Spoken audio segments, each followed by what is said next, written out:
इंतज़ार शुरू करता था, लेकिन तुम मसरूफ़ रहती थी, बहुत मसरूफ़। मोबाइल हाथ में रखे तुम्हारा इंतज़ार करता था। कहीं ऐसा ना हो तुम्हारा कोई मैसेज आए और मुझे पता ही ना चले। बार बार तुम्हारा लास्ट सीन देखता रहता था।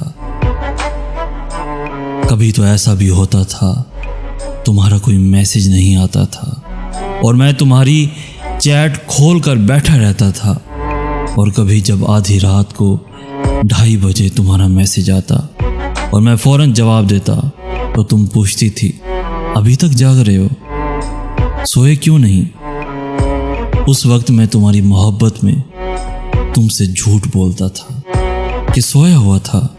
तुम्हारे मैसेज से मोबाइल वाइब्रेट हुआ और मेरी आंख खुल गई और तुम कहती थी, चलो फिर से सो जाओ।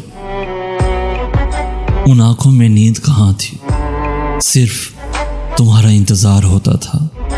तब मैं तुमसे कहता था, अब आंख खुल गई है, चलो बात ही कर लेते हैं। और फिर हम बात करते थे। पता है तुम्हें कितने मिनट? 7-8 मिनट बस। तुम मैसेज करते करते नींद की वादी में चली जाती थी, मुझे ना ख़त्म होने वाला इंतज़ार देकर। मैं फज्र तक तुम्हारा इंतज़ार करता था और फज्र पढ़े बगैर ही सो जाता था। तुम मुझे कहती थी ना वक्त बदल गया है और मैं भी। हाँ, शायद सब कुछ बदल गया है। हाँ, शायद सब कुछ बदल गया है, लेकिन नहीं बदली तो बस एक मेरी मोहब्बत नहीं बदली। एक नहीं बदली तो बस मेरी मोहब्बत नहीं बदली। अब मैं फज्र तक नहीं जागता, फज्र के टाइम उठता हूँ, तुम्हारा इंतज़ार नहीं करता। फज्र की नमाज के बाद सिर्फ तुम्हारे लिए दुआ करता हूँ और सोचता हूँ तुम कितनी बख्तों वाली हो, तुम कितनी बख्तों वाली हो।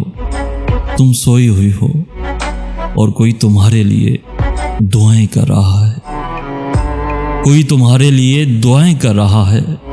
तुम मेरी ज़िंदगी का वो खसारा हो, तुम मेरी ज़िंदगी का वो खसारा हो जो पूरी ज़िंदगी मेरी कमर सीधी नहीं होने देगा। मेरी कमर सीधी नहीं होने देगा, खुशबू सीधी नहीं होने देगा।